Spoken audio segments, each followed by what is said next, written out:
Yes guys, we've completed our mission of visiting all 20 Premier League stadiums. We've done it in good time, we've got time to spare. And I've just completed not just the milk round for today, but my final ever milk round. Yes, ladies and gents, hit that like button, subscribe if you're new, and let's discuss which stadiums excited us, which were underwhelming, which were crap. Let's go. So here we are in Footy Paradise HQ. Remember, we're back on the live streams this Thursday for a whole new live stream. Soccer PM, check it out at 8 PM UK time. Also, at the end of the week, we're going to be looking at each and every item we bought from the club shops we visited when we went to all 20 Premier League grounds. Remember, the rule every time we went to a Premier League ground was that we had to buy at least one item from the club shop, and all those items are surrounding me right now, but those final items from Nottingham Forest, from the City Ground club shop, are behind the camera over there. So check the video out on Friday to see what we bought from the club shop. But today we're looking at the stadiums, the grounds as we like to call them in the UK. Now, we started this mission at the very beginning of this season, the 23-24 season. Now, I was at Villa Park for Villa's very first home game, game week 2 of the season, for the game against Everton, and I bought this shirt I've got on, not the Dortmund one underneath, but this jazzy, flamboyant take on a Hawaiian shirt. Obviously this is Footy Paradise HQ, so it's fitting. And it was at that point I thought to myself, do you know what, I like buying stuff, so obviously we would buy stuff every time we went anywhere. But I also feel like years of becoming somewhat of an armchair fan, this channel has very much brought me out of my shell and got me mooching around the country, and I've really enjoyed it. So I set myself the mission of doing all 20 Premier League grounds, but this is nothing major.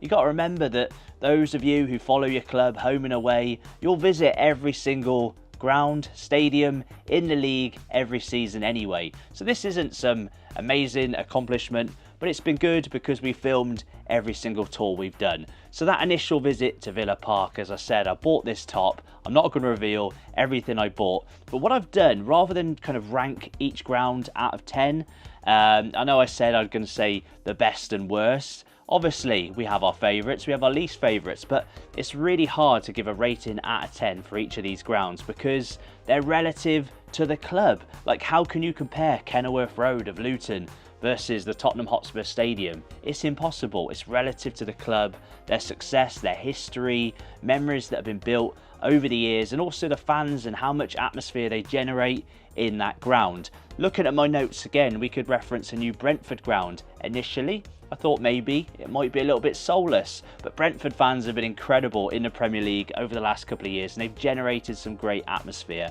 But let's do this pretty much in order as we visited them on the channel. If you are new to the channel, again, every single one of these grounds have their own little mini documentary video, so check those videos out after I quit rambling. So what I've done, as opposed to rating them out of 10, I've done 3-word associations to the ground. For example, Villa Park, number 1, glorious day, repping this shirt, playing Everton.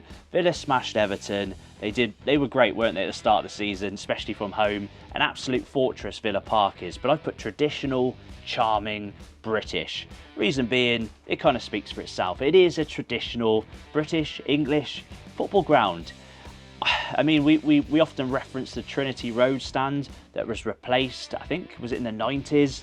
How beautiful the old Trinity Road stand was, but it pretty much looked similar to what the Holt End still does. I love the old-fashioned steps going in, the rails, and then you've got kind of like the lovely paintwork all around the ground. Obviously, Villa's colours of claret and blue lend themselves to a rather aesthetically pleasing ground. For me, Villa Park is definitely in my top 3 of Premier League grounds. Again, no particular order. I'm not going to put grounds down massively, or I'm not going to big them up massively, but Villa Park is definitely one of my favourite. Traditional, so much history at Villa Park, charming, it just looks beautiful. Let us know again, guys, as I go through each of these grounds. Let us know what your opinions are, because my opinions might be completely different from yours. We then obviously went to Old Trafford. I'm going to try again and not be biased in any way, but obviously I've got a lot of childhood memories at Old Trafford, so it's hard not to feel incredibly nostalgic every time I go there, even though I'm there all the bloody time. Obviously so many childhood memories at Old Trafford, but it's grown massively over the years. But let's get the obvious ones out of the way. it is looking tired. Nothing new there, it is looking tired. Many grounds we visit in the Premier League are looking tired. I think the fact that it's Man United's ground makes it more obvious. United get all the attention. News outlets, all they want to talk about is Man United, but you can't deny the tiredness. But with that said, it's iconic. Old Trafford could be literally crumbling bricks and it would still be incredibly iconic, again, because of those amazing memories created over the years. Say what you want about tourists and so on, it's still an iconic football ground. And as we said in the video, thousands of people, more than that, probably millions, over the year flock to Old Trafford from all over the world just to get a glimpse of Old Trafford. But I've put my third word as confused. Reason being is they love the tourists, the Glazers, United. They want the tourists there, but they're very restrictive as to what you can film. As we found out, we had a bit of jip with security. It's kind of a little bit contradictory. You want the tourism, you want the money, you want all the spotlight on Man United, but only this part. Just don't film that part, don't show that part. A lot of smoke and mirrors going on currently at Old Trafford. I mean, that's habit from when the Glazers took over, as we know. Very little's happened to the ground. So iconic, tired and confused, my 3 words. Number 3, again, I don't want to sound like I'm selling out. Anfield was our first official stadium tour. If you are new to the channel, guys, unlike a lot of YouTubers, I tend to focus more on the ground, the stadium, and we do a lot of stadium tours as opposed to matches, even though we do go to matches quite often, do match day vlogs. But Anfield was our first this season. My 3 words are underrated, clean and welcoming. A little bit of a contrast to Old Trafford, welcoming. The people of Liverpool, especially on the day I went, maybe it's different on match day, incredibly welcoming, no restrictions of where you can take pictures, videos or whatever. They encourage you just to have a good time, and you can really pick up on that friendly vibe around Anfield. If I'm wrong, again, let us know in the comments below. Clean. That's one thing I noticed, and I said it in the video. Everywhere internally was so clean. The reason I've said underrated is because obviously Anfield is rated highly, but coming there as a fan of a rival club, I thought, being an old ground, that it would be somewhat run down, because that's habit of what I'm used to when I go and watch United. But internally, in terms of the facilities, the way, again, the cleanliness, everything was incredibly just well maintained. Facilities were great, and even though you're in an old traditional English football ground, internally it really didn't feel like that. And I know the new Anfield Road end has been built, but when we did the tour, that was still under construction, so we didn't actually go into that new part. So we can't just say it's because it's new, because where we went, a lot of it, albeit updated, was quite old. And on that same day, we went to Goodison Park, our second stadium tour of the season. My 3 words are historic, dying breed, left behind. Bear with me. Historic, obviously, Goodison has so many firsts. For example, the first ground to have corner flags. There's so many. Do the stadium tour. I think we had a lady called Lil. She was fantastic. Goodison Park was the first of so many things. There's so much history there. When I say die and breed, grounds of this type, designed by Archibald Leach and so on, are a die and breed. We're seeing them replaced left, right and centre. Grounds are disappearing. But if we're looking at Everton, the ground's going, isn't it? They've got a whole new stadium being built. We visited there as well, Bramall Dock. So they are a dying breed, but it is left behind. You can see why Everton are moving grounds. Now Molineux was a strange one in a good way. I've got I say 3 words, 3 kind of phrases. I've got over-exceeded / delivered, big and unique. The reason I'm saying it over-exceeded or delivered was because when you think of Molineux in your head, for most people, unless you're a Wolves fan, nothing feels too appetising. There's nothing magnetising you to the ground. When you go to Molineux, again, go into the big part, it seems so much bigger than the capacity would suggest. Obviously, you've got some of the corners open, but some of the stands are really tall, really steep, and the fact that the stands are quite far away from the pitch, we found out it had something to do with building over the old, or around the old stands that were there. Molineux was in a bad state in the 80s, so a lot of Molineux is pretty new. It had a museum as well. We didn't even film the museum for the video because the video was getting really long. But that's another thing. When you go to Molineux, you've got a fantastic museum. A museum comparable to the bigger clubs, the Uniteds, the Arsenals, the Liverpools and stuff. And I say unique because We often reference the branding throughout Molineux. The Wolves logo badge is everywhere. You won't see a lot of Wolverhampton Wanderers or Wolves. You'll just see the badge. And the colours lend themselves to a really nice, appealing ground. Love Molineux. Next up, the Etihad Stadium. Now I've put new ... I'll get onto that in a moment. Facilities and foundations. We obviously went there to do the stadium tour, but we also went there for a game against Leipzig. Now it's really hard to judge the Etihad on match day when they'd already qualified, they'd already progressed out the group stage of the Champions League, and they played RB Leipzig, who some would make comparisons to City. You know, somewhat of a lot of people say City's atmosphere can be a little bit soulless. I'm not saying this just because they're a rival club. I'm just suggesting that maybe Leipzig versus City isn't probably the best game to go to for a really decent atmosphere. The reason I put new ... is because City moved to the Etihad, the City of Manchester Stadium, all the way back in 2003. We did a video around Main Road where we talk about City's old ground and the move to the Etihad. But the fact that it's over 20 years old and everything just feels brand new, that's partly because a lot of it is brand new. They're building now, they're building like an entertainment complex. There's so much going on, so much being built, but everything feels new, everything feels fresh. The facilities are fantastic. Everyone knows that City, controversy aside, I'm not going to say 115 charges and all that because it doesn't matter. The foundations at the Etihad, the campus and so on are fantastic.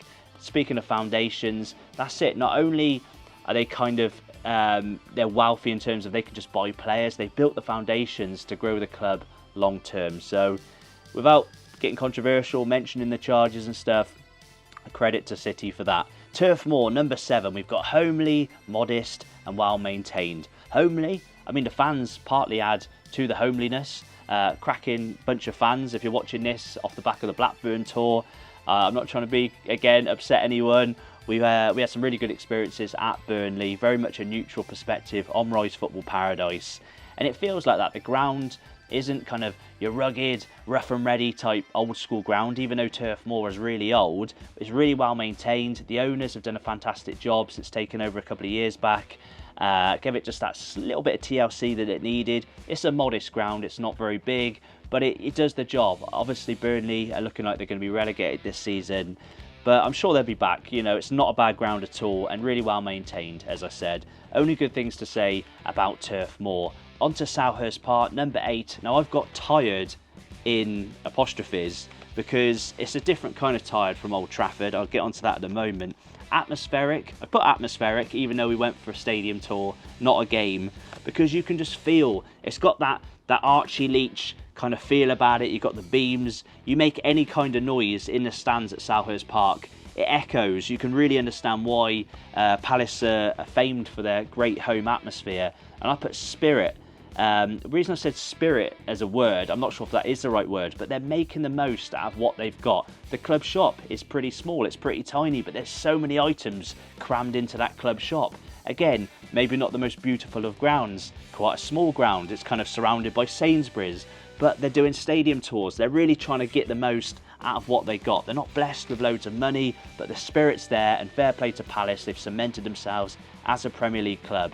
Getting back to the tiredness though, parts of the exterior are looking a bit rough and ready. And the reason I've said tired is because the step up from tired would probably be knackered. And I wanted somewhere in between tired and knackered. The ground isn't knackered, but it is very tired in places. You get what I'm trying to say. On to the London Stadium. Now this is a massive contrast from Selhurst Park.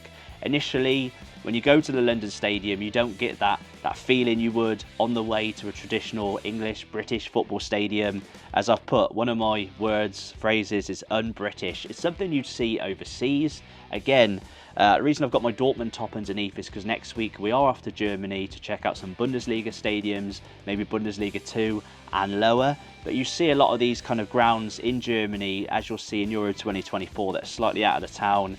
They've got lots of land around them. And London Stadium, it did look at first glance a little bit like Leverkusen's, the Bay Arena, but it's a lot bigger.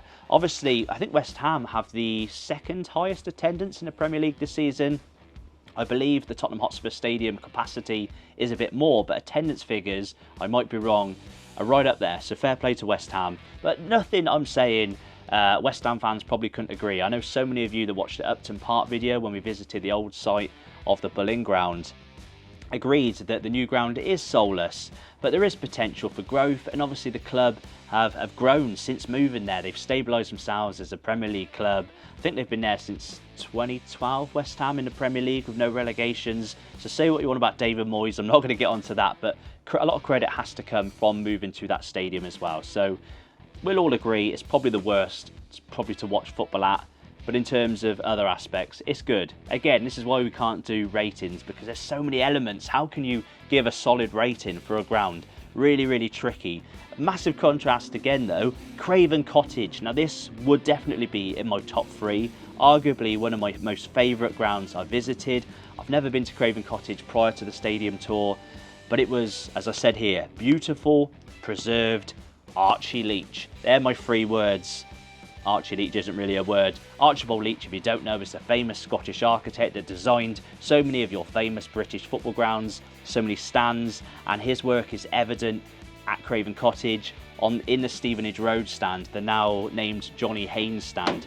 The reason I said preserved is because although a lot of it, like the stand I've just mentioned, is really old, it's really well preserved, and I love the balance to contrast between the new and the old at Craven Cottage. They're building a new riverside stand that runs along the river, what river is it again? Thames, I think it's the Thames. It runs along the River Thames. I'm not from London, apologies. Don't know if you can tell from my Wurzel accent, but it is beautiful. Loved Craven Cottage. We broke the halfway mark, guys. Number 11, the Gtech Community Stadium. As I said at the start, it's unorthodox, angled, sharp, difficult. The reason I've said difficult is it's really difficult to kind of rate because everything about it would kind of lean towards the London Stadium, whereby it would feel new, not like a football ground, a little bit soulless. But as I referenced, Brentford fans have really made the place their home since moving from Griffin Park. We went to Griffin Park prior to this. There's a video on that. Check that video out. But it is unorthodox. The reason I say it's angled and sharp is because it literally is. If you look at the stands, really sharp edges. Club shop was again in a slightly unorthodox position. It was quite far away from the ground. It was like at the end of the road, a little bit different. So it is quirky, unorthodox, words we always use on Rise Football Paradise, but in a very modern way. I don't know how I would have rated that out of 10. Really, really, really tricky. On to St James's Park. Now, Newcastle's and Chelsea's grounds I was probably the most critical of, but please understand what I'm trying to say, because with my words, again, I don't want to take anyone to take offence, because what I'm saying is the bar I had for Newcastle prior to going to St James's Park was really high. It looks fantastic on the TV. Obviously, Newcastle fans add to that amazing look on TV with the atmosphere and so on. But I have put it was a bit of an anticlimax. I mentioned that in the video. I wasn't expecting it to be like a bit like Old Trafford. It was comparable, tired looking as Old Trafford is, but that's understandable. Even though they've got incredibly rich owners, they were under the ownership of Mike Ashley for so many years. Apparently he was cutting corners in so many different ways, like he was none of the windows were getting cleaned. He was cutting the costs from window cleaners, so many little things. So it's going to take years to kind of get St James's Park back looking good again. I know there's talk of them moving, but also the club shop was one of the worst, but the club shop was run by Castor. Now they're going with Adidas. It's going to get a refurb this summer. So everything bad about it will hopefully kind of ease and go away as time progresses. I've also put TLC for obvious reasons. Doesn't need a little bit of TLC. Potential. There is potential, but then if you look at the surrounding areas, it's right in the centre of Newcastle, very close to those houses. I think it was on the east stand, wasn't it, whereby, which is probably why it's slightly lopsided, incredibly sloped. So I say potential, but how much potential is there for development? They were going to go to, was it Lees's Park next door? Not sure if that's going to happen. Onto the Tottenham Hotspur Stadium, I've put the benchmark, the flagship, glorious. Again, don't need to say too much about the Tottenham Hotspur Stadium. It really is the benchmark in England for the standard of football ground. Everyone wants a Tottenham Hotspur Stadium. They've managed to build it on the site of the old White Hart Lane. They've managed to keep it feeling like a proper football ground. It's not far away from the pitch. It's nice and close up. I can't remember the name of the stand, but the one behind the goal, the Tottenham end, the Spurs end, is just a single tier. Absolutely breathtaking when you go there in person. Loved it. It was everything I was expecting. It is glorious. Glorious. Flagship. It's the flagship Premier League ground. I mean, Premier League ground, yes it is. I was going to say Wembley, but it's not a Premier League ground, is it? Love the Tottenham Hotspur Stadium. We're going to have to do one of those sky dives off the top, whatever they're called. The Vitality Stadium now, a massive contrast onto the Vitality Stadium, which is Bournemouth's ground, aka Dean Court. It felt more like a championship ground. I put championship. Understandably, again, Bournemouth are looking to build a new ground just up the road and stuff, but it was cosy. I put rattly. It's a bit of a contrast. It's cosy yet rattly. We do feel somewhat cosy in like a rattly old ground, don't we, when we're watching football? You know, when the crowd starts singing, chanting. We went there for a game. They weren't doing stadium tours. The place felt like it was rattling, but that was cosy. Weirdly, I don't know. I'm chatting complete gibberish. Onto the Emirates Stadium now. My 3 words I put: detailed, shadow, impressive. Detailed because there's so many things around the ground, so many little things to read, loads of tributes to former players, history about the Arsenal, you know, brought over from Highbury and stuff. Loads going on around the ground, and I love that stuff, especially when it comes to making videos for YouTube.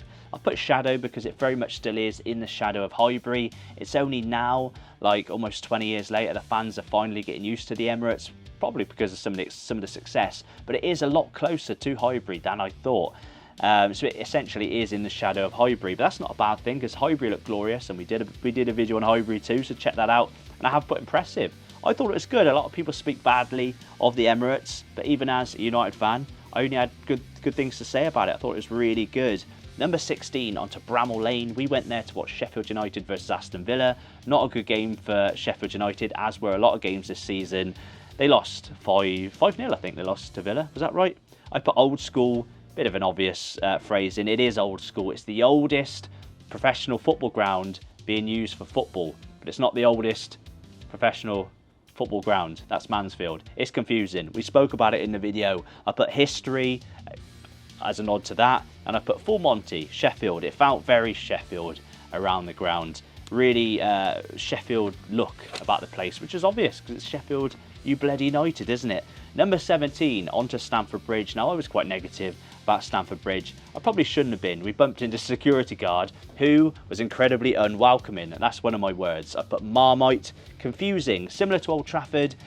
Chelsea attracts a lot of tourists, but similar to United, it was confusing because part of some of the ground, the staff, everything was nice and friendly. Part of it was a bit edgy. I can't remember exactly what stand it was a bit rough and ready, but the museum was really good. The lady doing the tour was fantastic. And if we were to look at it objectively, the ground is quite nice. I just think if you take the association away from Chelsea, and as I said, if it was like Everton's ground, we would be all over the ground. Similar to United, I think Chelsea do come under a lot of criticism.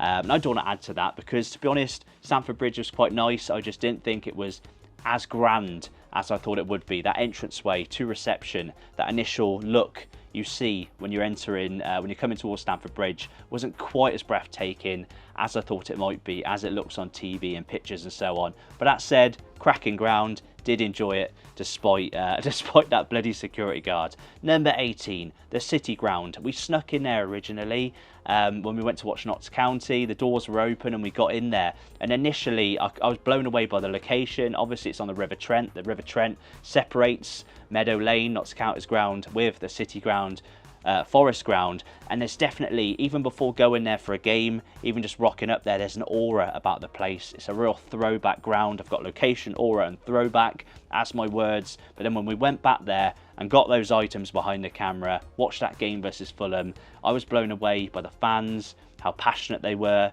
Really liked the City Ground. Number 19, the AMEX. We went to previous grounds as well. We went to the Wivdean, you know, the old athletics ground, which had the temporary stands. We also went to what was the Goldstone ground, the park where they've got the Goldstone. It's now like a Lidl, I think. I went there, of course it is. It's like a retail park. But the AMEX itself was stunning, aesthetic, and I put pride. That's not me trying to be funny, because Brighton is kind of a hotspot for those who play for the other team. Pride and all that, the association, it's nothing to do with that. The fans are proud about how far they've come, and so they should be. We made reference to the fact that they were homeless, and they could be proud with the fact that they've got such a lovely, stunning, aesthetically pleasing stadium. I thought the AMEX was bloody gorgeous. Kenilworth Road, last but not least, number 20. I've put punching because they are punching above their weight, aren't they? The ground isn't really a Premier League ground, we all know that, but we can't go in on Luton Town for that. It's obviously compact, but it's a maverick. It's unique, it's an enigma, it's one of a kind. And as we said, it's great when we move to these swanky new grounds, as Luton are. We've done a little video on where the new Luton ground is going to be, Power Court. But they're a dying breed, these grounds, these mavericks.